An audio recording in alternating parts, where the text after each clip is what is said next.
তোমাদের সামনে এখন নিয়ে এসেছি ক্লাস 11 এর ইতিহাসের মোট 40টি প্রশ্ন। তোমাদের ফার্স্ট সেমিস্টারের যেই প্রশ্নগুলো আসার সম্ভাবনা খুব খুব বেশি পরিমাণে রয়েছে সেইগুলো আমি নিয়ে এসেছি। তোমরা যদি আমার চ্যানেলে প্রথম হয়ে থাকো তাহলে তোমাদেরকে অনুরোধ করছি যে তোমরা অবশ্যই আমার চ্যানেলকে সাবস্ক্রাইব করে দেবে এবং বন্ধুদের মধ্যে শেয়ার করে দেবে আর বেল আইকনটা ক্লিক করবে। চলো দেখি প্রথম প্রশ্নটা কি বলেছে। বলেছে ড্যাশ এর দশকে প্রাক ইতিহাস কথাটি সর্বপ্রথম ব্যবহার করেন ড্যাশ। অ্যান্সার হবে এ 1830 এর দশকে পল তুর্নাল। অ্যান্সার হবে 2 নম্বর দাগের প্রাক ইতিহাস যুগের ইতিহাস রচনার একমাত্র উপাদান হলো। অ্যান্সার হবে ডি প্রত্নতাত্ত্বিক উপাদান। 3 নম্বর দাগের ভারতে আবিষ্কৃত প্রায় ইতিহাস যুগের একটি লিপি হলো। অ্যান্সার হবে সি সিন্ধু লিপি। 4 নম্বর দাগের প্রায় ইতিহাস হলো ইতিহাসের সেই পর্ব যেখানে ইতিহাসের অস্তিত্বের সবচেয়ে অঙ্কুরোদ্গম হয়েছে। একথা বলেছেন কে?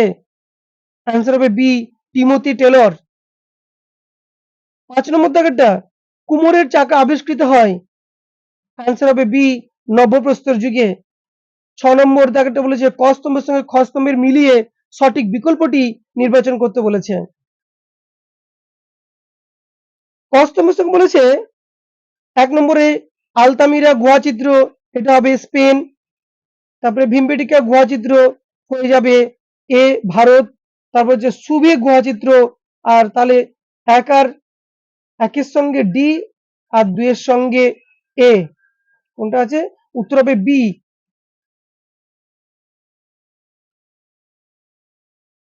পরের প্রশ্ন দেখো 7 দাগেরটা মালবিকাগ্নিমিত্রমের রচিতা হলেন। অ্যান্সার হবে সি কালিদাস। 8 নম্বর দাগের ভারতের নিম্নবর্গে ইতিহাস চর্চার সূচনা হয়েছিল। অ্যান্সার হবে ডি 1982 খ্রিস্টাব্দে। 9 নম্বর দাগের কিরান উস সাদাইন রচনা করেন। অ্যান্সার হবে বি আমির খসরু। 10 নম্বর দাগের ইবন খালদুনের মতে ইতিহাসের চক্রাকার কালতত্ত্বের 3টি স্তর হলো। অ্যান্সার হবে সি 3 দাগেরটা যুদ্ধ ও যুদ্ধজয়, বসতি স্থাপন ও নগরায়ন, অবক্ষয় ও পতন। পরের প্রশ্ন 11 নম্বর দাগেরটা রোম সাম্রাজ্যের হৃদয় বলা হয়। এ দাগের হবে ভূমধ্যসাগরকে। 12 নম্বর দাগের প্রাচীন রোমে সমসাময়িকদের দ্বারা লেখা ইতিহাস পরিচিত ছিল। অ্যান্সার হবে বি অ্যানালস নামে। 13 নম্বর দাগেরটা রোমান সাম্রাজ্যের প্রশাসনে যে ভাষাগুলি ব্যবহৃত হতো। অ্যান্সার হবে সি গ্রিক ও ল্যাটিন। 14 নম্বর দাগের প্রিন্সিপেট প্রতিষ্ঠিত করেছিলেন। অ্যান্সার হবে এ অগাস্টাস। 15 নম্বর দাগের রোমান সাম্রাজ্যের সিনেট গঠিত করেছিলেন বা গঠন করেছিলেন। অ্যান্সার হবে বি অভিযাত্রা। 16 নম্বর দাগের রোমান শহরের যে বিনোদনমূলক অনুষ্ঠান স্পেকটুকালা চালু ছিল তার স্থায়িত্ব ছিল কতদিন? অ্যান্সার হবে বছরে 176 দিন। 17 নম্বর দাগেরটা রোমের বিখ্যাত আইন সংহিতা যা বিশ্বের অনেক দেশের আইন ব্যবস্থাকে প্রভাবিত করেছিল সেটি হলো। অ্যান্সার হবে এ 12 টেবিলস। 18 নম্বর দাগেরটা এম্পোরিয়া হলো। অ্যান্সার হবে এ পাত্র বিশেষ। 19 নম্বর দাগেরটা রোমের সবচেয়ে বেশি পরিমাণে গম সরবরাহ করত। অ্যান্সার হবে বি সিসিলি।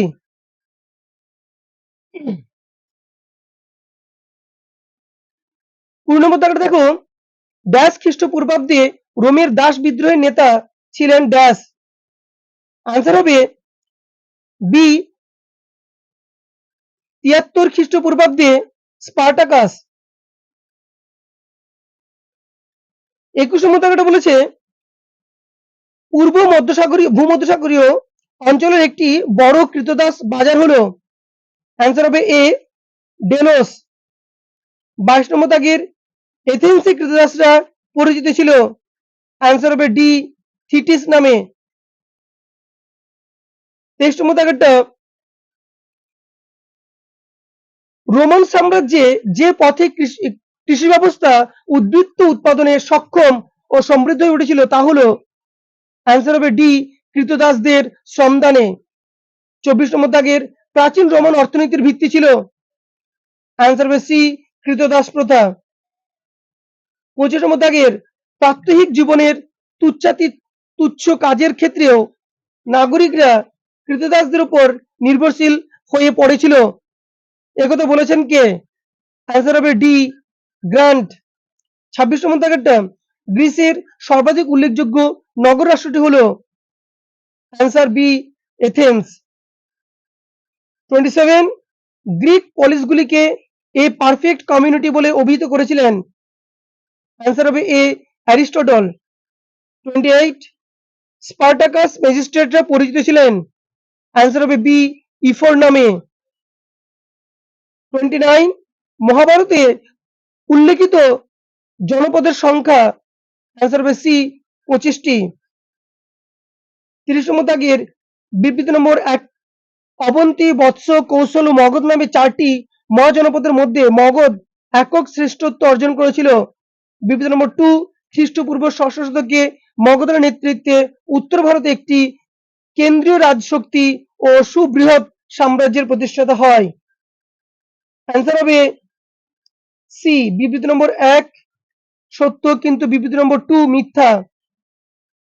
31 নম্বর দাগেরটা জনপদে বসবাসকারী বিভিন্ন আর্য পরিবারের প্রধান ছিলেন। অ্যান্সার হবে বি গহপতি। 32 নম্বর দাগেরটা মেসোপটেমিয়ায় বৃহৎ আক্কাদীয় সাম্রাজ্যের প্রতিষ্ঠা করেন। অ্যান্সার হবে এ সারাগন। 33 বলেছে চন্দ্রগুপ্ত মৌর্য ভারতে গড়ে তুলেছিলেন। অ্যান্সার হবে বি বি কেন্দ্রীভূত শাসন ব্যবস্থা। 34 ম্যাসিডোনীয় সাম্রাজ্যের অবসান ঘটে। অ্যান্সার হবে ডি 146 খ্রিস্টপূর্বাব্দে। 35 যে প্রশ্ন হবে চোল শাসন ব্যবস্থার সর্বনিম্ন স্তরে ছিলেন কে? উত্তর হবে সি স্বশাসিত গ্রাম। 36 বলেছে চোল রাজাদের সঠিক ক্রমটি হলো। অ্যান্সার হবে ডি কারিকল প্রথম, তারপরে প্রথম রাজারাজ, এরপর প্রথম রাজেন্দ্র চোল, এরপর কুলোতুঙ্গ। 37 সাম্রাজ্যের সম্প্রসারণে সর্বাধিক গুরুত্বপূর্ণ কৃতিত্বের পরিচয় দিয়েছিলেন রোম সম্রাট। অ্যান্সার হবে বি জুলিয়াস সিজার। 38 দক্ষিণ ভারতে গ্রহণ পরিমোক্ষ নীতি গ্রহণ করে সেখানকার রাজাদের বশ্যতা ও কর প্রদানের প্রতিশ্রুতি আদায় করে তাদের রাজ্য ফিরিয়ে দিয়েছিলেন। অ্যান্সার হবে বি সমুদ্রগুপ্ত। 39 বাংলার 12 ভূঁইয়া নামে সামন্ত জমিদারদের বিদ্রোহ দমন করেছিলেন। অ্যান্সার হবে বি জাহাঙ্গীর। পরের প্রশ্ন অটোমান সাম্রাজ্যের গ্র্যান্ড ভিজিয়ার নামে পরিচিত ছিলেন। অ্যান্সার হবে সি সর্বোচ্চ মন্ত্রিমণ্ডলী।